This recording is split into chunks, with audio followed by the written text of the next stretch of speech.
Olá a todos, sejam bem-vindos ao 7º episódio da segunda temporada do Sexto Monumento.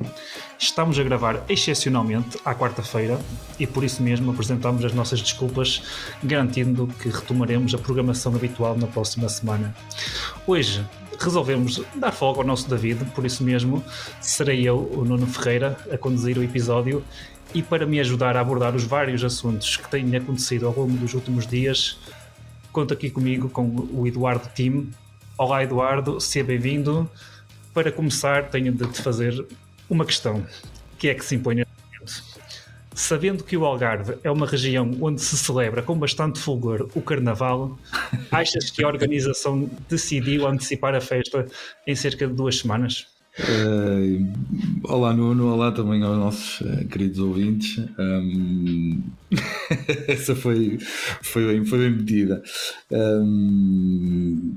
Acho que sim, de facto esta organização, e de certeza que vamos falar disso mais a sério à frente, mas deixou aqui bastante a desejar. Eu achava que já tinha visto tudo no ciclismo, mas uma destas e desta forma ainda não tinha visto de facto. E ao mesmo tempo que me apetece rir, às vezes questiono-me se isto não acontece só em Portugal, porque depois da crítica que fizemos a semana passada à atual do Bessèges, em que aquilo foi uma verdadeira vergonha, vimos isto hoje e se é verdade que dá para rir, também é verdade que podia ter acontecido um desastre, porque foi demasiado mal para ser verdade.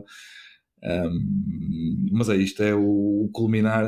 Acabou por correr bem o facto de gravarmos só hoje, porque podemos aqui analisar esta peripécia, mas acho que foi uma semana repleta de situações. Acho que o ciclismo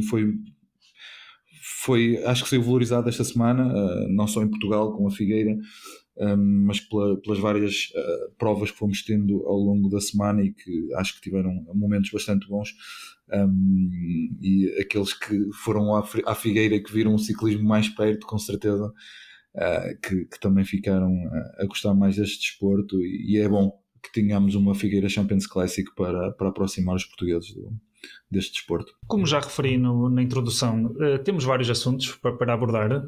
Vamos abordar a Figueira Champions Classic, vamos também dar um pulinho à Espanha para falar sobre a Comunidade Valenciana e o primeiro embate entre Demi Vollering e a sua antiga equipa, a SD Works, neste caso com a Anna van der Breggen. Vamos também ainda abordar o AE Tour e também dar um toquezinho final no que aconteceu na segunda-feira passada na Clássica de Jaén, em Espanha. Mas em face do barraco, sim, não há mesmo outra forma de dizer, que aconteceu hoje na primeira etapa da Volta ao Algarve. Vamos começar pela Algarvia.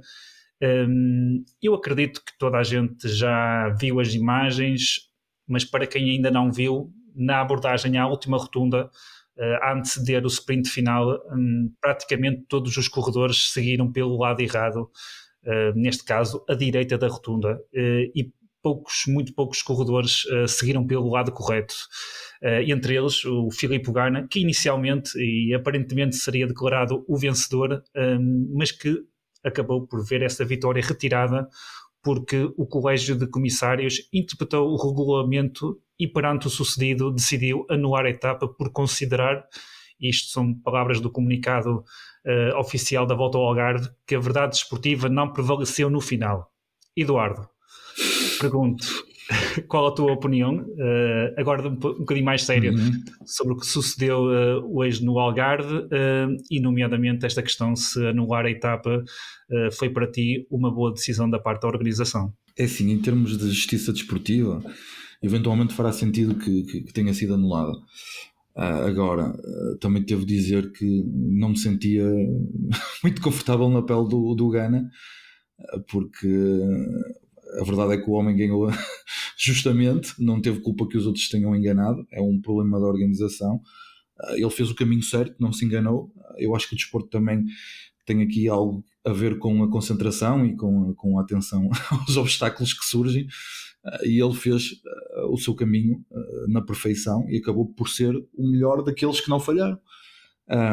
Por isso acho que seria justo atribuir a vitória ao Filippo Ganna. Por outro lado, também percebo que de uma forma ou de outra ele não sei se foi verdade ou não, mas li qualquer coisa sobre porque isto também agora corre muito rápido as notícias e nós nem sabemos bem o que é verdade ou não, mas penso que li qualquer coisa sobre o Arnold Lee dizer que o colega dele enganou-se e não se devia ter enganado. Acho que foi já não me lembro quem foi, talvez o de Buist, que à frente dele, não me recordo, mas que se enganou. E que a Mota segue sempre para a direita e que a prova continua pelo lado esquerdo e que não pode haver este tipo de erros no ciclismo profissional. Não sei se foi bem assim ou não. Confesso que não percebi quem é que é à frente, quem é que é atrás, e aquilo foi tão confuso que só me concentrei ali no facto de não terem ido pelo sítio correto.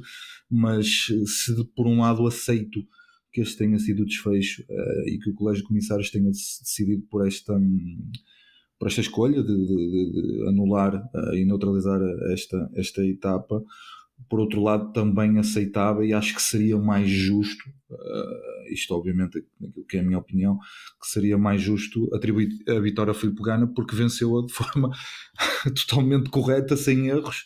Acho que acabou por se beneficiar aqui um bocadinho o infrator, sendo que devemos reconhecer que o infrator falha por uma falha na organização também. Depois, obviamente, podemos aqui apontar o problema à polícia, quem não sinalizou bem o percurso ali naquele final. Acho que é tudo uma questão de organização. E se nós queremos ter ciclismo de mais alto nível, e acho que a start list, tanto da Figueira como do Algarve, representam a atratividade que as nossas provas já colocam no World Tour. O Algarve já há muito mais anos, obviamente, já está mais que estabelecido, mas com episódios destes acho que acabamos por afastar, porque foi um amadorismo total, e isto acho que não se pode repetir. Aceito aquilo que aconteceu, a decisão que foi tomada, mas acredito que podia ter sido aqui dada a vitória ao Filipe Gana, porque era mais que justa, foi o melhor dos que não falhou. Sim, até porque também há aqui esta questão que já foi abordada até nomeadamente no Twitter, que a chegada este ano, curiosamente, supostamente seria pelo mesmo lado que sempre ocorreu aqui nesta chegada que estamos habituados a ver na Volta ao Algarve. Não é propriamente uma chegada que seja uma novidade, esta a Lagos, mas de facto, comparado com o que surgiu em 24 e em 23, a sinalização falhou completamente, e eu também sou daqueles que considera que aqui a organização não esteve bem, seja no capítulo da sinalização, e há um claro erro, na minha opinião, e depois aqui o Colégio de Comissários, ao retirar a vitória a Filipe Gana, que o Gana não tem culpa que os outros não tenham conseguido, ou que não tenham lido o caderno da prova. Sabemos que isto é volta ao Algarve, não é o Tour de France. As chegadas não são estudadas. Acredito que os diretores desportivos nos autocarros não tenham perdido muito tempo com a questão da chegada, tenham perdido mais tempo em definir a tática e a tentar delinear os comboios das equipas. Mas o que é certo é que, de facto, com uma start list das melhores, o Algarve, é certo que ao longo dos vários anos sempre nos habituou a uma start list com muita qualidade. Este assunto marcha aqui um bocadinho, porque passámos, se calhar, do 80 de uma Figueira bem organizada, exatamente, com uma portuguesa, e dizer precisamente isso. Outras vitórias que também tivemos de portuguesa, que temos tido ao longo destas últimas semanas, para este assunto e para isto que aconteceu, este insólito, onde acho que mesmo quem não acompanha ciclismo hoje já viu as imagens do Algarve, e de facto isto infelizmente aquilo que tu referias. Falávamos aqui um bocadinho na semana passada do que sucedeu em França, criticámos as organizações, e o que é certo é que desta vez tocou-nos a nós. Esperemos que sirva para aprender e que estes assuntos e estas confusões não se voltem a repetir, seja cá em Portugal e também já agora lá fora, porque conforme já tocámos nesse ponto, isto infelizmente, parecendo que não, em 2025 ainda vai acontecendo muito no ciclismo. Principalmente a este nível, não é? Principalmente a este nível. Sim, este nível, exatamente. Quando estão os melhores, não estamos aqui a falar de uma prova amadora ou de um grão fundo, até mesmo. Estamos aqui a falar de... Não é o World Tour, mas em face da start list isto poderia ser do World Tour. Claramente. É uma pena que tenha acontecido, e também vamos acreditar e fazer força que as próximas etapas corra tudo bem e que algo deste género não volte a suceder. Volta ao Algarve essa, que vai continuar já na quinta-feira, e com a segunda etapa, a ligação entre Lagoa e o Alto da Foia. Na sexta-feira teremos a etapa entre Vila Real de Santo António e Tavira. Para sábado, a ligação entre Albufeira e Faro, e depois as decisões aqui da volta ao Algarve ficar para o domingo, com um contrarrelógio que vai terminar no Alto do Malhão, essa novidade para a edição de 2025 aqui da prova Algarvia. Eduardo, em face destas etapas, o que é que poderemos esperar desta semana e onde é que acreditas que possa ser feita a diferença?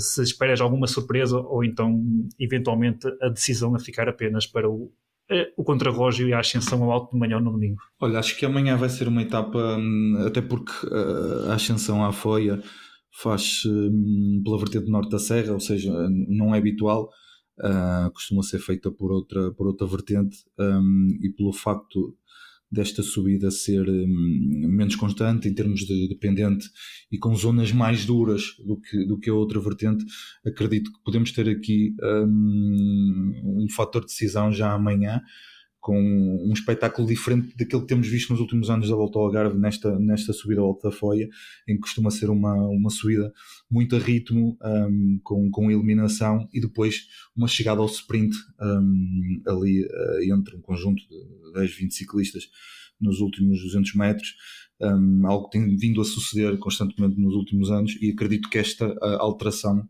da vertente possa dar aqui um bónus extra de espetáculo, e que possam utilizar determinadas rampas mais duras para alguém atacar mais cedo, e tentar criar aqui algum fator de decisão já amanhã. Depois, obviamente, acredito que na sexta-feira, na chegada a Tavira, que seja mais uma etapa para a chegada ao sprint, acredito que vai ser por aí. E depois na etapa 4, no sábado, na chegada a Faro, uma etapa que eu diria que não arrisco aqui com 100% de certeza que vamos ter uma chegada ao sprint, ou pelo menos que vão lá chegar todos os homens mais rápidos. Sim, à disputa desse sprint, porque temos ali 3 contagens de montanha nos últimos 50 km, e que podem ser aproveitadas para armadilhar a corrida e até para acelerá-la e deixar esses homens mais rápidos para trás, para que depois não disputem o sprint. E depois, como dizias muito bem, a última etapa, parece-me que aqui sim serão feitas as grandes decisões, porque acho que amanhã na Foia, ainda que se possa fazer alguma diferença, não será uma diferença muito significativa, a não ser que o Vingegaard se lembre de atacar ali a 4 km do final da subida e que ganhe 1 minuto a toda a gente, coisa que não seria de espantar, mas não sei se ele já estará nesse momento de forma para fazer uma diferença já dessas. A verdade é que nos 2 últimos anos de grande caminho, tanto em 2023 como em 2024, mais ou menos por esta altura, ele já fez algo semelhante, por isso não me espantaria de todo que ele já fizesse amanhã. A bem do espetáculo, espero que não o faça, e que a fazer-se alguma diferença amanhã, que não será decisiva, poderá ser decisiva depois no final das contas, com o somatório das diferenças que se fizerem no contrarrelógio de domingo, mas que não seja amanhã a grande decisão. Depois no domingo, como dizia, essa etapa alternativa que criaram aqui como um contrarrelógio onde se vai fazer a ascensão ao Malhão, que costuma ser uma etapa em linha. O Malhão é uma subida com pendentes duríssimas, apesar de ser uma subida não muito prolongada, não é uma subida muito longa, mas que tem aqui normalmente a característica de poder fazer aqui algumas diferenças. O facto de ser um contrarrelógio acho que aumenta esse potencial de criar essas diferenças, e acho que vai ser aqui que se vai decidir o vencedor desta volta ao Algarve. Agora, se alguém trouxer já uma diferença significativa de amanhã para domingo, pode ter aqui dificuldade em recuperar esse tempo, mas acho que é aqui que se vão ganhar os segundos decisivos para lutar para esta volta ao Algarve. Conforme já referimos há pouco, aqui a Algarvia apresenta uma start list que podemos dizer de luxo, aliás, até mesmo de fazer inveja a algumas grandes voltas. Podemos começar por mencionar, desde logo, 2 dos 4 grandes do ciclismo, o Jonas Vingegaard e o Primož Roglič, mas depois podemos acrescentar nomes como João Almeida, Arnsman, Van Wilder, Geraint Thomas, Romain Bardet, o próprio Wout van Aert, Tibéria, Julian Alaphilippe, vários nomes que nós temos aqui que podem ser candidatos ou não à geral. Pergunto-te, Eduardo, em face deste percurso que já referimos e destes nomes que vamos ter aqui no Algarve, quais é que consideras ser para ti os principais favoritos à vitória final? Olha, em teoria, acho que seria muito fácil dizer que era para Vingegaard, embora o percurso do somatório das 5 etapas não seja totalmente, não é que não se coadune totalmente com aquilo que são as suas características. Temos pouca montanha. É verdade que a etapa de amanhã e domingo podem ser suficientes para ele fazer a diferença, mas creio que existem aqui outras fichas que podem ser jogadas, eventualmente até o Wout van Aert. É um ciclista que passa bem as dificuldades que vão haver nesta volta ao Algarve. Tem um bom contrarrelógio, pode ganhar segundos preciosos nas chegadas ao sprint e utilizar as bonificações que vão surgindo durante as etapas para ganhar alguma margem. Por isso não colocaria aqui de parte de todo uma vitória do Wout van Aert. Acho que Roglič será aqui também um eterno candidato a esta volta ao Algarve, e acho que também quer estabelecer já uma marca para este ano que o motive para aquilo que são os objetivos da época, e a volta ao Algarve também é muito isso, acaba por ser aqui normalmente um bom indicador de quem ganha a volta ao Algarve, que faz uma boa época. E isso pode ser aqui utilizado também como fator de motivação. Depois, João Almeida também, não sei se poderá ganhar, mas apresentou-se a um bom nível tanto na Valenciana como na Figueira. Acho que ainda vamos falar da Figueira, mas acho que teve na Figueira melhor do que o que eu esperava. Por isso poderá também já apresentar aqui um nível, se fizer um bom contrarrelógio, para estar aqui na luta pela vitória, ou pelo menos pelo top 3. E depois há um ciclista que, por aquilo que temos visto nos últimos tempos, não podemos descartar de todo, porque para além do bom contrarrelógio é capaz de fazer maravilhas na chegada ao sprint, e esteve excelente na Figueira, que é o Matias Vacek. É isso que eu ia referir, exatamente. Poderá ser aqui o outsider, o grande outsider. Pode ser aqui o grande underdog, não é? Que pouca gente fala nele, e que ele possa aguentar-se. Ele tem aguentado super bem nas inclinações. Acho que nenhuma das subidas que vamos ter aqui é tão longa que o possa deixar para trás. Ele no domingo na Figueira recuperou muito bem, depois de ter ficado para trás conseguiu chegar lá como se perspectivava na descida, e acabou por chegar ao grupo da frente e acabar por disputar a corrida. Por disputar não, mas pelo menos aquele grupo que chegou depois do António acabou por disputar o sprint. Por isso acho que é um homem que acaba por ser aqui um all-around, não é? Um todo-terreno, e que pode intrometer-se aqui na luta, e acho que não seria de espantar que fizesse um top 3 nesta volta ao Algarve, porque tem bom contra-relógio também, passa bem as subidas que vão existir nesta volta ao Algarve. E depois existe um conjunto de ciclistas também, Bardet, Nelson Powless também pode ser um bom homem para este. Pareceu-me também em boa forma já no domingo na Figueira, pode ser também um bom homem para a geral, embora se calhar nas etapas mais duras possa ter ali alguma dificuldade. Também aqui destacar o Tibéria, acho que é uma boa. Sim, também tem um bom relógio. Sim, também com boas características para o Tibéria. O Alaphilippe eventualmente ganhar aqui uma etapa, não sei se o contrarrelógio será fácil para ele. Se fosse o Tour de France, temos a Lamaneva, talvez. Acho que aqui vai perder algum tempo, mas sim, ficava por aí. Acho que é destacar essa excelente start list que temos cá, e aproveitar a possibilidade de ter esta gente toda com tanto nível em Portugal durante uma semana inteira, e que não se repitam as peripécias que aconteceram hoje, obviamente. Sim, eu também sou da opinião que acho que aqui o Jonas Vingegaard e o Primož Roglič são os principais candidatos. São mais, na minha opinião, saem mais favorecidos pela questão do contrarrelógio. Não que o João, por exemplo, seja prejudicado. Nós sabemos que o João é muito bom também no contrarrelógio, mas de facto a chegada ao Malhão e também a chegada à Foia vão mais de encontro, principalmente no caso do Primož Roglič. Confesso que tenho aqui uma dúvida relativamente ao ao Wout van Aert. O Wout van Aert, na sua melhor das formas, seria também um fortíssimo candidato a vencer aqui a Algarvia, na minha opinião.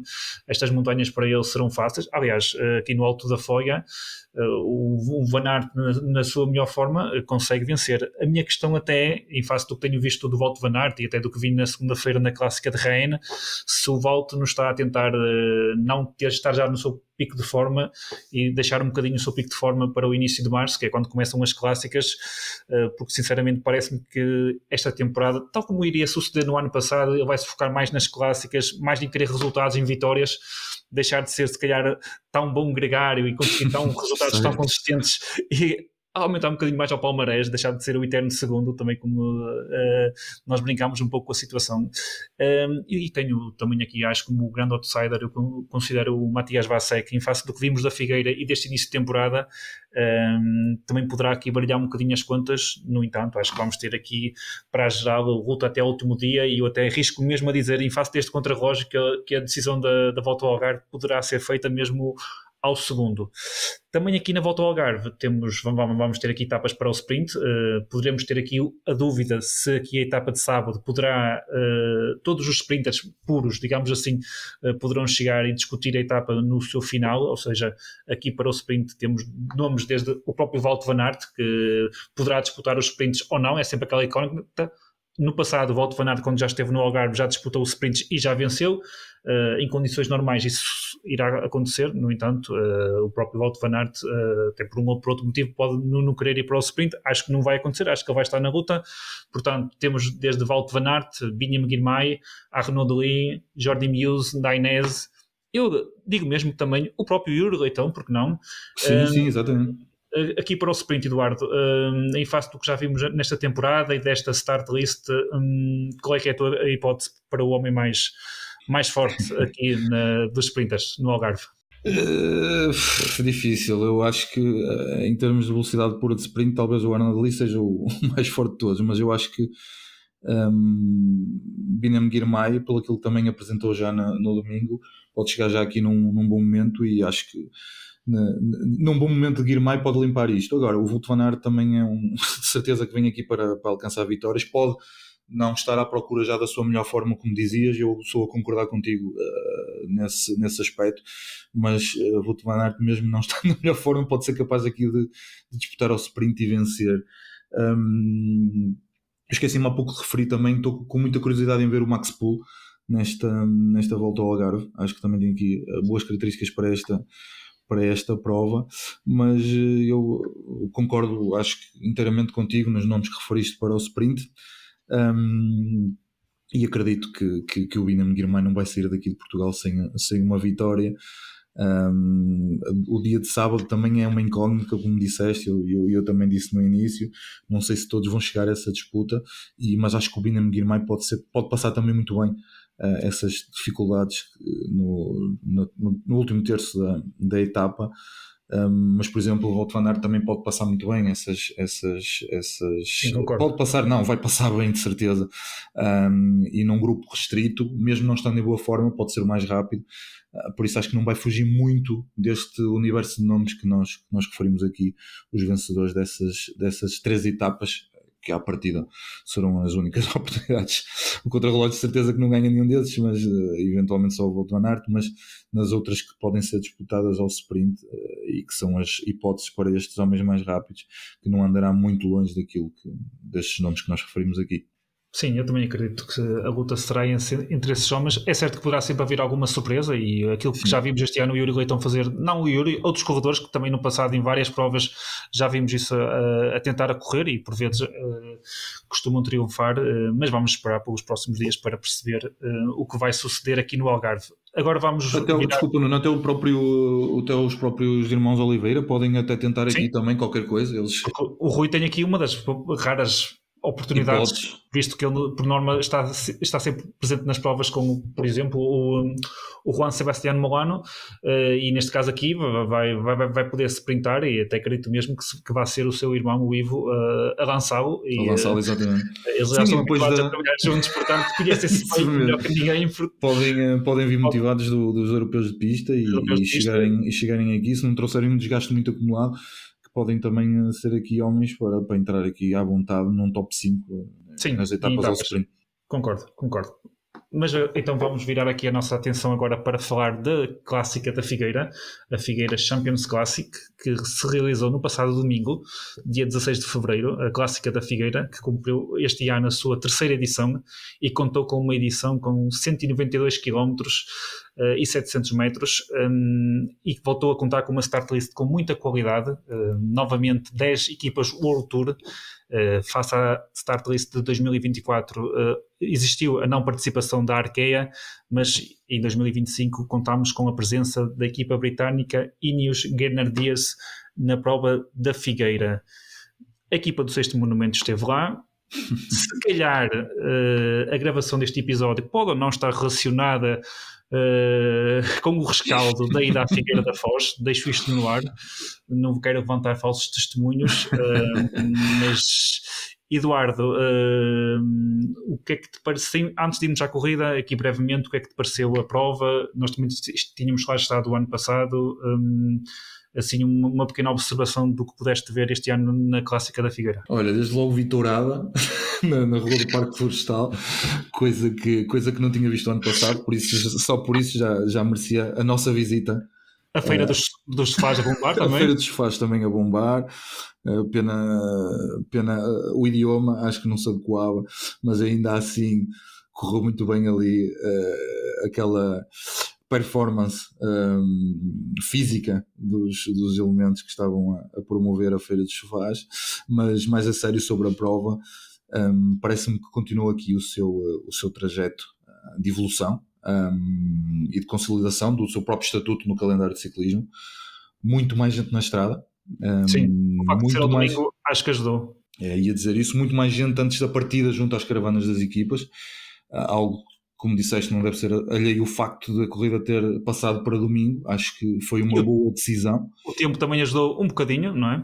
Sim, de manhã as coisas não tiveram fáceis, mas depois acho que ficou muito agradável o tempo da parte da tarde, e isso também acabou por ajudar. Nessa subida do Parque Florestal, onde nós estivemos pelo segundo ano consecutivo, notou-se claramente o aumento da afluência de público. Agora até já mais estruturado, vimos relógios, autocaravanas, inclusive havia um ecrã gigante, não sabíamos se funcionava ou não, mas estava lá. Fica no ar a questão. Ali parecia que tínhamos uma fan zone ali mesmo a chegar ao topo desta subida, com até venda de bebidas, grelhados, etc. Ali num espaço que estava a vender esse tipo de produtos. Não se registrou qualquer incidente, pelo menos que seja conhecido, o que também é positivo para a promoção da prova. Pareceu tudo muito bem organizado, à semelhança do que já tínhamos constatado na edição do ano anterior, em 2024.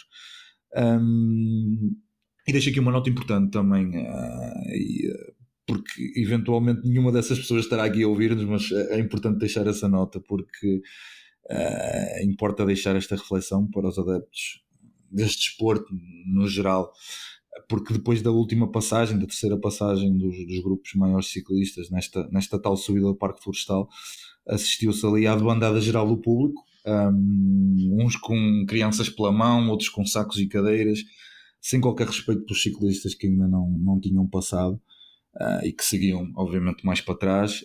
Acho que não houve respeito ali pela segurança destes atletas, que se viram obrigados ali a desviar-se às vezes para não colocar a sua integridade e também a dos outros em causa. Chegámos inclusivamente a ver bicicletas a descer a uma velocidade que me parece minimamente aconselhada em curvas com visibilidade reduzida e que podiam ter resultado ali num acidente com consequências graves. Pareceu-me que ali naquele momento a polícia e os elementos de staff da organização foram claramente poucos para dar resposta a esta situação.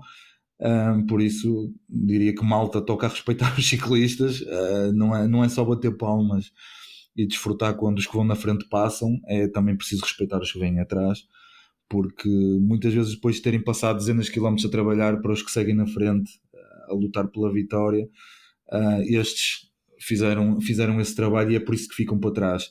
Por isso, se não têm paciência para esperar que todos passem, respeitem pelo menos o espaço e sigam pela berma, porque este ano ela estava perfeitamente delimitada, com uma corda que separava a estrada da berma e onde estaria o público, e dessa forma acho que não se coloca ninguém em risco. Não foi isso que aconteceu, é um aspecto a melhorar para a próxima edição, mas acredito que não é isto que coloca em causa os excelentes sinais que vimos desta prova. Sim, é uma prova que está apenas na terceira edição e acreditamos que tem aqui algumas dores de crescimento ainda pela frente. Esperar que os apoios e os patrocínios à prova se mantenham para continuar a termos esta bela prova do calendário internacional cá em Portugal, que muito nos honra e que fazia muita falta. E aquele percurso, é certo que somos um bocadinho de juízes em causa própria, mas de facto está muito bem conseguido, e aquelas passagens do circuito pelo Parque Florestal. E a paisagem é fantástica. A paisagem, aquilo que nós vimos nas redes sociais, se calhar aqui a minha nota, não negativa, mas um bocadinho talvez a melhorar para o futuro. Nós estávamos na subida, depois tentámos acompanhar a transmissão. Pareceu-me só estar uma ou duas motas no máximo a fazer a transmissão e o Eli, e o que fazia. As próprias imagens do Eli eram muito fracas. A moto muito focada apenas numa fase no Filipe Gana e posteriormente no António Morgado, o que fazia com que as diferenças não estivessem a corresponder nem em termos de quilómetros por vezes e até dos segundos de diferença na estrada. Mas de facto as imagens são muito belas, são fantásticas, incríveis, e aquilo que nós também vimos no mundo das redes sociais, nomeadamente no Twitter, os vários elogios à prova. Portanto, acredito que tem tudo para vingar aqui a Clássica da Figueira. Passando um bocadinho mais ao que aconteceu na prova, tivemos aqui a vitória, como já se sabe, do António Morgado, uma fuga inicial constituída por 9 corredores, maioritariamente de equipas portuguesas, e que acabou por ser alcançada a meio da segunda passagem pela subida do Parque Florestal. Após a passagem pelo Parque Florestal, Filipe Gana isolou-se na frente e chegou a ter uma vantagem até cerca de 40 segundos, tendo quebrado já na última passagem pelo circuito, no início da subida para o Parque Florestal, quando a meio foi alcançado pelo grupo da frente. Após Filipe Gana ter sido alcançado, António Morgado, sensivelmente ali na mesma zona onde Remco Evenepoel o ano passado tinha atacado, fez o ataque decisivo para a vitória final. Eduardo, pergunto-te, obviamente que nós celebramos a vitória do António, muito. Puxámos pelo António, se calhar alguns elementos deste podcast ficaram quase sem voz e por isso não puderam gravar. Como é que viste aqui a vitória do António Morgado na Figueira, a sua segunda vitória esta temporada? Foi sem dúvida uma grande vitória do Morgado. Sim, uma grande vitória. Um Morgado que está a apresentar-se numa excelente forma já neste início de época. Nós na semana passada comentávamos que ele era um grande favorito à vitória nesta Figueira Champions Classic. Fomos também durante a nossa viagem para a Figueira da Foz falando aqui nos potenciais vencedores dessa prova, e o António Morgado diria que era unânime naquilo que nós íamos falando. Acho que era um percurso que assentava nas características do António, e ele fez por provar isso. Acho que foi um belo espetáculo na Figueira. O percurso, como dizias, também acaba por proporcionar isto, aquela subida, aquelas pendentes duríssimas da subida do Parque Florestal, acabam por fazer a diferença. Obviamente que ali nas duas primeiras passagens essas diferenças não eram tão visíveis, mas depois do ataque do António, vimos já ali muita gente com a língua de fora. A situação não ia fácil, é extremamente duro, mas como se previa, acho que tivemos aqui uma corrida mais aberta do que no ano passado. Um conjunto de ciclistas muito alargado, de candidatos à vitória. O movimento do Gana acabou por também condicionar aqui um bocadinho, se calhar, a estratégia de algumas equipas, porque o facto de ele ter conseguido aquela distância, eu acho que até foi superior a 40 segundos, não tenho certeza, mas fez ali de alguma forma ativar os alarmes, e muita gente ficou preocupada com aquilo que ele podia fazer. Depois, no início ali da última volta, equipas como a Lidl Trek, a Education First, ao trabalho, e até a própria UAE, que tiveram que ser colocadas ao trabalho. Porque estava a ficar perigoso, e de facto ele depois já ia bastante desgastado, e viu-se que naquela passagem, naquela última subida, não ia dar. O próprio todo lado do Gana já ia mais para lá. Exatamente, não ia dar, mas até lá acho que ele estava a rolar tão bem que criou muita preocupação, e isso condicionou a estratégia. E depois, obviamente, o António Morgado também acho que fez o seu movimento no momento certo, porque com Paulo Magné, Matias Vacek e Binem Girmay aguentarem-se tão bem num grupo que era um grupo fortíssimo também, acho que alguém tinha de fazer alguma coisa, porque deixar aqueles senhores irem no grupo sem haver nenhum movimento era praticamente entregar a vitória a um daqueles, que depois acabaram por fazer, pelo menos o Manhã e o Vacek acabaram por fazer segundo e terceiro, e por pouco não chegaram ao António Morgado. Por isso acho que o AE fez muito bem aquele movimento naquela altura. O António Morgado também acho que fez pela vida, arriscou muito na descida depois do Parque Florestal, conseguiu manter essa margem de segurança pelo menos até entrar no Enforca-Cães. Acredito que depois ali também tivesse já pago um bocadinho o desgaste e acabou por começar a perder segundos. Vimos também ali o Almeida e o Christian a trabalharem muito bem para o Morgado, começaram a ir bem a fechar as tentativas de saída que iam acontecendo ali, principalmente nos 10 km finais. Serviram ali tampão e acabaram também por desorganizar a articulação de esforços de perseguição que iam sendo feita ao colega Morgado. Depois, com a reentrada do Manhã no grupo durante a descida, também conseguiu voltar ao grupo com homens como o Girmay, por exemplo. Vimos também o Rui Costa, que acabou também por recular nessa ocasião. Vimos uma Soudal que foi para a frente perseguir o Morgado com tudo o que tinha. O Ilan Van Wilder fez um trabalho excelente, retirou muito o tempo ao Morgado, praticamente sozinho, para tentar levar a corrida para o sprint, porque eu acho que o Manhã era claramente, por aquilo que vimos, o grande candidato se tivessem alcançado o Morgado, mas o Morgado acho que geriu muito bem ali o seu esforço, foi inteligente, e acho que aquilo que ele ganhou, principalmente na descida, com o risco que ele correu, porque ele sai da subida do Parque Florestal com 4-5 segundos do Cepeda, depois já ali aquele grupo com o Honoré e o homem de Euskaltel e o Aguirre, exatamente, que acabam por estar ali numa situação intermédia, e que de uma forma ou de outra o Honoré não permitiu que a IF, que levava 5 ou 6 elementos no grupo de trás, se pudesse trabalhar, porque senão ia condicionar qualquer tentativa que ele fizesse ali nessa situação intermédia. E acho que isso também foi um bocadinho chave, porque eu acho que se a EF se tem metido ao trabalho nessa altura, a situação tinha ficado muito difícil para o Morgado, porque eles levavam muita gente, e aí a força dos números podia ter feito toda a diferença. O facto do Honoré ter ficado intermédio acabou por resultar bem. Sim, acho que ajudou bastante, e o Morgado, depois dessa margem que ganhou na descida, acabou por gerir muito bem a vantagem que tinha, e acho que é uma excelente vitória. É muito bom para nós também, portugueses, termos um português vencedor nesta Figueira Champions Classic, mas acho que não é uma vitória fácil. Foi uma vitória com muito esforço, de muito trabalho, e isso acho que ainda engrandece mais esta vitória deste jovem, que podemos dizer que é prodígio português, não é? Sim, sem dúvida. Destacar também aqui o quinto lugar de Rui Costa, que voltou a estar presente na Clássica da Figueira, depois na edição de 2024 não ter participado. Voltou aqui a fechar num brilhante quinto lugar. Também destaque para Ruben Guerreiro, que também o vimos sempre muito bem posicionado nas subidas ao longo da Clássica, e acabou aqui num interessante nono lugar. E o João Almeida, que tu já referiste, Eduardo, faz 16º, mas como nós sabíamos que o João nesta Clássica não é de todo de encontrar as suas características, visto que são subidas curtas e bastante explosivas, e o João gosta de subidas com dureza, mas mais longas, mas foi muito importante aqui para ajudar o António Morgado a conseguir esta vitória. Mas, não, desculpa, ficaste também com a sensação que o João passou melhor do que se calhar esperávamos essas subidas, porque eram mais explosivas. Ele é mais a ritmo, mais a diesel. Olha, eu desde logo, quando nós estivemos na zona da partida, vimos o João de máscara.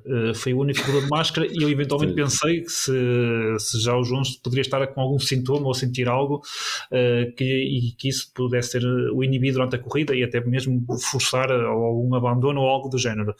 E depois, em face do Parque Florestal e do Enforca-Cães, que não são subidas propriamente para o João, e esperava que o João se calhar colocasse ao trabalho, e depois nem fosse se calhar o último homem da UAE para o António em face até da presença, por exemplo, do Jan Christen, que é um corredor que se enquadra muito bem com estas provas. Portanto, foi um balanço positivo.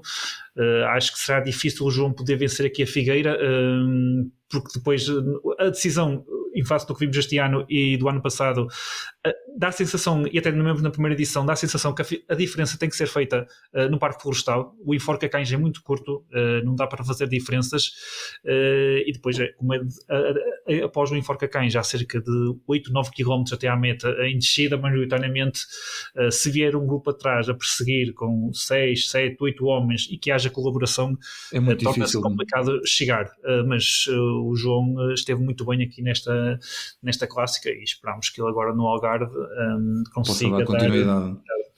E por falar em João Almeida e na equipa UAE Emirates, está a decorrer neste momento o UAE Tour. Já estão decorridas hoje, quarta-feira, 3 etapas.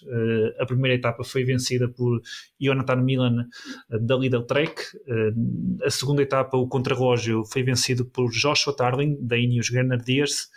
E hoje tivemos finalmente, ao terceiro dia de competição na temporada, já estávamos a ficar todos preocupados, a vitória de Tadej Pogačar. Não nos alongando muito, Eduardo, porque vamos deixar o UAE Tour para análise para a próxima semana. O que podemos esperar aqui da prova, e faço-te já 2 perguntas na questão no que toca à geral. Podemos brincar aqui um bocadinho, como eu estava a brincar há pouco com o Pogačar. Acho que temos que considerar que será um escândalo e uma enorme surpresa do Pogačar não vencer. Quem é que tu vês que possa dar aqui alguma luta, ou então ser o primeiro dos outros, no que toca à geral? E depois aqui no mini campeonato mundial de sprinters que vamos ter, com Jonathan Milan, Jasper Philipsen, Tim Merlier e Dylan Groenewegen, por exemplo, quem é que achas que poderá sair mais vitorioso desta prova das Arábias? Olha, começando pela parte dos sprinters, eu gostava muito que fosse o Philipsen a ganhar pelo menos uma etapa. Acho que tem todas as condições para isso, mas aquele primeiro sinal na etapa número 1 não foi nada auspicioso. Foi justamente relegado para o último classificado do grupo que disputou o sprint, porque fez um movimento, até me parece ali já numa manifestação de frustração, porque ele parece não é abrir para o lado quando percebe que já não consegue acompanhar o Jonathan Milan, e depois acaba por condicionar ali a passagem do colega, não, do colega de desporto. E acaba por fazer um movimento que não é correto e parece-me justamente relegado. Por isso nada a dizer sobre isso, mas acho que por aquilo que eu tenho visto, não só da UAE Tour, mas desde o início da temporada, parece-me que aquele que se apresenta melhor neste momento e é aquele que tem os objetivos mais próximos provavelmente é o Jonathan Milan. Não só pela forma como venceu, porque foi inequívoca, mas também por aquilo que ele tem vindo a fazer desde o início da época. Por isso não seria de espantar que a maior parte das etapas que vamos ter ao sprint, e são muitas nesta UAE Tour, que sejam vencidas pelo Jonathan Milan. Acredito que ainda assim que o Philipsen possa ganhar aqui alguma etapa. O Tim Merlier também é uma excelente hipótese, como sabemos, apesar de não me parecer que pelo menos nesta primeira disputa que tivesse ainda no seu máximo, mas também não me espanta nada que possa ganhar uma ou duas. Obviamente que não dá para todos eventualmente, mas isto no sentido de me dizer que não me espantava aqui quem é que possa ganhar. Não sei, o Groenewegen parece-me estar aqui uns furinhos sim, abaixo. Eu considero o Groenewegen um bocadinho mais pela história. Eu acho, até em face do que vimos na temporada passada, que existe um patamar com os três, com o Merlier, com o Philipsen e com o Milan, e depois o Dylan Groenewegen e por exemplo o Live Glitch, que já abandonou, que já estão num patamar abaixo. Ainda assim são corredores que já vimos vencer ao sprint nas principais provas, não é? E agora não é fácil encontrarmos tão bons sprinters, não é? Neste caso os melhores do mundo reunidos numa prova, mas acho que também não há melhor sítio do que o UAE Tour para fazer isso. Exatamente, é oficialmente, ou melhor, neste caso não é oficialmente, o mini campeonato do mundo para os sprinters. Olha, e no que toca a geral, quem é que achas que pode ser o primeiro dos outros? No que toca a geral, gostei muito daquilo que fez hoje o Oscar Onley. O Finn Fisher Black também, acho que sim, muito bem também. é aquele que me parece ter melhores condições depois de passar do contrarrelógio, não é? Porque já não há contrarrelógio, que me parece estarem aqui em melhores condições para chegar a esse segundo posto. O Pablo Castrilho também tem estado excelente, se fosse muito bem no contrarrelógio. Esta mudança para a Movistar também me parece que pode ser aqui uma passagem para outro nível da parte dele. Por isso também é um homem aqui que pode facilmente entrar pela luta pelo top 3, pelo pódio, mas não posso descartar aqui um Lennart Van Niteveld, que é o vencedor em título da UAE Tour, conquistado o ano passado, em 2024, na última etapa, e que tem uma ponta final que pode fazer a diferença no Jebel Lafitte. Hoje aguentou-se bem também, chegou no grupo dos 6 ou 7 ciclistas que chegaram junto a Pogačar e que disputaram ali ao sprint. Quer dizer, ninguém disputou ao sprint com o Pogačar, não é? A verdade é que, mas confesso também, Nuno, que nós sabemos como é que é o Jebel Jaiz, não é? Uma subida com uma pendente muito constante, apesar de serem muitos quilómetros, não há Sim, grandes rampas duras. No domingo será diferente. Exatamente. Mas eu confesso que mesmo assim achava que depois de ver o Pogačar a tentar se sprintar na primeira etapa, que ele hoje ia tentar sair mais cedo, ou seja, são os sinais que ele deixou na segunda-feira. Eu interpretei como hoje, ele hoje vai a 10 km do final, vai tentar sair, e a verdade é que isso não aconteceu. Se calhar resolveu levar a sério os avisos dos diretores a dizer que ele tem de se poupar para o resto da época. Não sei, mas fora de brincadeira, acreditava mesmo honestamente que ele pudesse sair mais cedo. Não me passava pela cabeça que ele chegasse com um grupo de ciclistas e que pudesse disputar a vitória ao sprint no dia de hoje. Aconteceu, venceu na mesma, isso não está em causa, foi o mais forte de todos, mas acreditava que ele hoje pudesse fazer a diferença de mais longe. Ainda assim, como estava a dizer, o Van Niteveld aguentou-se muito bem, o Oscar Onley também, o Finn Fischer-Leck também. Gostei muito também de ver os sinais que o Félix Gall deixou, embora ele tenha perdido ali algum tempo no contrarrelógio, que vai ser decisivo para qualquer luta que pudesse perspectivar ou almejar. E depois obviamente também temos ali um Ivan Romeo que depois do contrarrelógio, é um excelente contrarrelogista, aguentou-se. Aliás, ele tem feito também um início de época muito positivo, também muito ofensivo, e hoje aguentou-se muito bem, e não me espantava que ele fizesse um brilharete no Jebel Lafitte e que possa conquistar aqui também um pódio. De outra forma, por outro lado, vejo aqui um Tarling que hoje também passa super bem, e com aquilo que foi o que conquistou de margem, que toda a gente sabia, porque é um dos melhores contrarrelogistas do mundo, conseguiu aqui uma boa diferença, uma boa distância no contrarrelógio, que lhe permite também, num tipo de prova como esta, acabou por permitir estar hoje no final da etapa no segundo lugar, mas acho que é algo temporário e que no domingo vai por aí abaixo, sem dúvida alguma. Também tivemos a terminar no domingo passado a volta à Comunidade Valenciana feminina, e tivemos desde logo um pequeno aperitivo do que pode ser a temporada, com o primeiro embate entre Demi Vollering e a sua antiga equipa, a SD Works. A decisão da prova foi feita logo no seu início, na primeira etapa, nomeadamente na subida para o Alto de Barques, uma subida de mais ou menos 5 km, que foi decisiva para a vitória final da Vollering nesta etapa, e aqui nesta subida, que foi o ponto essencial para a decisão da mesma. A FDJ colocou-se ao trabalho, nomeadamente com Ivica Miozic e Elise Chabi, ao aumentar o ritmo e a desfazer praticamente todo o pelotão. E depois, sensivelmente a meio da subida, tivemos a primeira mexida de Demi Vollering. Inicialmente Anna van der Breggen conseguiu seguir-lhe, mas depois, passado alguns metros, a Demi Vollering voltou a arrancar, e aí a Anna van der Breggen não conseguiu seguir, tendo sido alcançada depois da subida, do alto da subida, visto que até ao final ainda restavam alguns quilómetros, na companhia de Marlene Reusser, a corredora da Movistar, e as duas tentaram diminuir as diferenças para a Demi Vollering. O que é certo é que até ao final a Demi Vollering conseguiu chegar à linha de meta com uma diferença na casa dos 30 segundos. Depois, na segunda etapa, tivemos a vitória numa chegada ao sprint de Misha Bradworth, a ciclista e ex-campeã europeia de estrada da SD Works, venceu aqui a segunda etapa, para depois, nas etapas 3 e 4 de sábado e de domingo, termos um bis da italiana Elisa Balsamo. Para começarmos então aqui a analisar aqui a comunidade valenciana, Eduardo, Demi Vollering vence na sua primeira aparição do ano. Pergunto-te, podemos dizer que agora a Demi Vollering volta a ter finalmente uma equipa a trabalhar para ela nesta temporada? Percebo a pergunta. Sim, acho que esta dupla Demi Vollering e Evita Muzic pode ser algo muito interessante para esta época.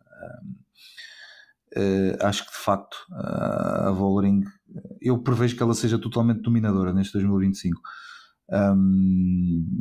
Não só pelo seu talento, que já conhecemos, isso acho que nem vale a pena comentar, mas também por aquilo que será a continuidade da sua evolução enquanto ciclista, e também porque agora sim, como tu dizias, parece ter uma equipa à sua volta e em que a sua liderança será inequívoca e sem espaço para jogos bastidores, como por vezes vimos acontecer na SD Works, em que se privilegiava chegadas ao sprint em vez de proteger a líder para a geral. Coisas que foram acontecendo e que não faziam sentido nenhum. Acredito que aqui há uma união extrema à volta da sua líder e que a Vollering vai conquistar muito desse seu novo desafio pela FDJ, e tem corredoras de excelente qualidade à sua volta, e esta Evita Muzic, este par, estou muito curioso para ver aí pelo futuro, porque acredito que vai fazer muita diferença. Um par esse que já funcionou bem de forma em equipas diferentes na Vuelta passada. Portanto, na Vuelta do ano passado já vimos Evita Muzic de certa forma a servir quase de gregária involuntariamente para a Demi Vollering. Por outro lado, Eduardo, também aqui na SD Works tivemos o regresso da Anna van der Breggen, que podemos dizer que, ou melhor, tivemos a confirmação que não nos aprendeu de andar de bicicleta.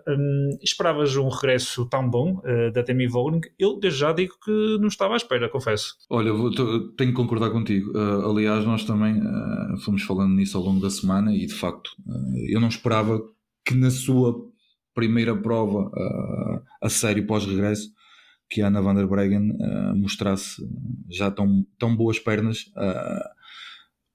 porque fez uma excelente corrida, fez uma bela corrida. Foi aquela que, depois da preparação da FDJ e do ataque da Demi Vollering, foi aquela que conseguiu ir ao choque e aguentar-se. Obviamente que depois, eventualmente por uma questão ainda física, não conseguiu segurar e até foi ultrapassada pela Marlene Reusser, que é o destaque que eu quero fazer a seguir, mas não contava de todo que neste embate com a sua ex-pupila, não é? que conseguisse já mostrar tão bom nível. Por isso eu acho que pode ser aqui um ingrediente que pode trazer um maior interesse a esta época, se de facto ela se apresentar assim nos momentos-chave, e que se não for só agora no início. Mas confesso-te que fiquei... Exato. Se ela se apresentar a este nível, quem é que vai liderar a SD Works no Tour de France? Anna van der Breggen ou Rod Coffey? É verdade. Eu acho que traz de facto aqui uma curiosidade extra à época feminina. E confesso que gostava. Eu não sou um grande fã da Anna van der Breggen depois daquilo que foram as disputas aqui com a Demi Vollering passada na SD Works, porque aquilo que é o seu talento e aquilo que fez na história do ciclismo também acho que é inquestionável. Não estava a torcer muito pelo seu sucesso, mas devo dizer agora que depois daquilo que vi nessa primeira etapa, que gostava que realmente ele apresentasse a um bom nível para apresentar, para lutar aqui, para acrescentar aqui um ingrediente extra que não estava no início. Não estávamos no início a contar para esta época feminina. E para finalizarmos aqui a análise, tivemos, aliás, a referir, como tu já tocaste nesse ponto, o Demi Vollering venceu, segundo lugar para Marlene Reusser, terceiro para Anna van der Breggen, quarto para Elisa Balsamo e quinto para Liane Rippert. Sei que querias dar aqui um apontamento aqui para o segundo lugar da Marlene Reusser e também para a Elisa Balsamo, correto? Sim, muito rápido, só dizer que pronto, a Marlene Reusser é mais uma ciclista ex-SD Works, a quem parece ter feito bem a mudança de ares, já depois de um bom início em Maiorca, com a vitória no Troféu Palma. Fecha aqui segundo lugar na geral, e também fez Acertou a Movistar numa contratação? Claramente, não tenho dúvidas. Concordo também. Fez também aqui um segundo lugar na etapa vencida pela Vollering, depois de ter alcançado a Van der Breggen e ter ultrapassado. Por isso, acho que aqui uma contratação na MUS vai dar muito à Movistar e acho que é muito benéfico para ela também. Por isso acaba por ser aqui o benefício mútuo. A Elisa Balsamo também estirar-se a vencer em 2025, logo em dose dupla. Depois de ter feito uma E-Tour em que passou ali um bocadinho despercebida, consegue aqui também fechar quarto na geral, o que é importante, e acho que consegue encontrar também aqui um bom nível de confiança e motivação para atacar os objetivos que terá durante esta época. Dar aqui apenas um pequeno apontamento que já no início desta semana tivemos a clássica de Rennes com vitória de Michał Kwiatkowski, prova essa onde infelizmente Egan Bernal teve uma queda e fraturou a clavícula. O colombiano tinha tido um início de ano muito bom com o título nacional de contrarrelógio de estrada. Eduardo, queres dar só aqui um pequeno apontamentozinho sobre o que é que foi aqui esta prova espanhola, também conhecida como a Strade Bianche espanhola? Sim, olha, foi uma bela clássica. Eu digo que só vi os highlights, principalmente ali os últimos 30 km, foi uma corrida muito interessante. Desde logo esse pormenor de destacar do Bernal, ele tem mesmo de ir à bruxa ao homem, porque isto não, ele atrai o azar e não está fácil. Fico com pena, honestamente. O Bernal estava bom para vir para o Sporting, que é só lesionado, mas não é? Está sempre a cair. Não queria chegar a esse ponto, mas já que foi um Sportingista a abrir a porta, confirmo que sim, podia ser bom, ao menos atraía o azar todo para ele e deixava os outros sãos e salvos. Não, destacar também aqui a emoção do Kwiatkowski depois de cruzar a meta, viu-se que lhe pesava ali a necessidade da vitória e fez por isso. Também o Yvonne Ruiz da Kern Pharma, que esteve na fuga original e conseguiu aguentar-se e agarrar um lugar no pódio, que é destacar também, ainda com uma distância superior a 1 minuto para o quarto classificado, que foi um Jordan Labrosse da Decathlon, que fez uma prova também muito positiva, excelente. E depois o segundo lugar para Isaac Del Toro, que me parece deixar a ideia de que se tem saído mais cedo, parece-me que com o desgaste que o Kwiatkowski levava, poderia ainda ter chegado. O problema foi a questão de Brendan McNulty estar na frente, e só depois do furo é que o Del Toro, digamos assim, teve liberdade para se poder mexer, mas de facto ele quando arranca a cerca de 1 minuto e ele conseguiu diminuir ali a diferença de forma substancial logo no seu início, o que é certo é que já era tarde demais, e depois o Michał Kwiatkowski, com a sua experiência, conseguiu gerir muito bem até ao final. E o McNulty também acabou por ter um azar tremendo, porque ele fura numa altura em que, por haver muita gente intermédia, os carros estavam muito longe. Sim. E ele recebeu a roda do apoio neutro e não correu bem, porque ficou muito tempo parado e acabou por correr muito mal ali para ele, porque me parece que era o mais fresco do trio da frente, claramente. Um clássico das clássicas, como se costuma dizer, porque de facto é algo que acontece, e por vezes para se vencer as clássicas também tem que se ter aquela pontinha de sorte. O Van Aert que o diga. Exato, e esse fator de furos costuma ser essencial. Também na Ineos Grenadiers, e já depois da clássica da Figueira, ficámos a saber na segunda-feira que Geraint Thomas vai terminar a sua carreira no final da temporada. O ciclista da Ineos Grenadiers e ex-vencedor do Tour de France anunciou que esta será a sua última temporada. Eduardo, queres destacar aqui 2, 3 highlights da carreira ou momentos da carreira do Thomas que te venham mais à memória? Olha, uma por um lado negativo, porque não permitiu que o João Almeida em 2023 tivesse feito melhor no Giro. Não, estou a brincar, vou dizer só esse highlight por uma questão de encher aqui, mas acho que o facto de ter vencido o Tour em 2018, da forma como ganhou, e aquela disputa interna com o Chris Froome, penso que em 2017, que também acabou por animar ali muito aquele Tour, e acho que foi nesse momento também, como já Froome tinha feito com Bradley Wiggins, Thomas devolveu na mesma moeda e acabou por fazer ali o mesmo, marcar a sua posição junto da equipa para no ano seguinte conquistar o Tour e mostrar-se como... Acho que é um ciclista que fica na história, não só pela suas características mais pessoais, porque é um homem que me parece que é bastante divertido, é interativo, pronto, tem um andamento social bem estabelecido, mas também pela qualidade que apresentou sempre, e acho que é um homem que vai ficar na história. Estamos a ficar velhos, Nuno. As grandes glórias estão a abandonar, vão deixando. Já o ano passado tivemos várias a abandonar, agora é a vez do Thomas, outros seguiram os mesmos passos no final desta época, e nós não estamos aí para novos, e nos próximos anos mais irão. Mas acho que ficam na história. Nós vamos manter-nos cá. E, portanto, também vou destacar um highlight da carreira do Thomas, ele ter acedido ao nosso pedido para tirar uma foto no domingo. Muito bem. E com extrema simpatia. Com extrema simpatia, exatamente. Olha, vamos fechar. Dar aqui só um pequeno apontamento. Estivemos os europeus de pista ao longo da última semana. Portugal alcançou 6 medalhas. Yuri Leitão venceu 2 no scratch e na corrida por pontos. O Rui Oliveira foi prata na prova de eliminação e de perseguição individual. Juntamente com o seu irmão Ivo, conseguiu o bronze no Madison, e depois no feminino a Maria Martins conseguiu o bronze no scratch, e também tivemos a participação da Daniela Campos, que fez 12º lugar no Omnium. E sendo assim, obrigado, Eduardo, é tudo por hoje.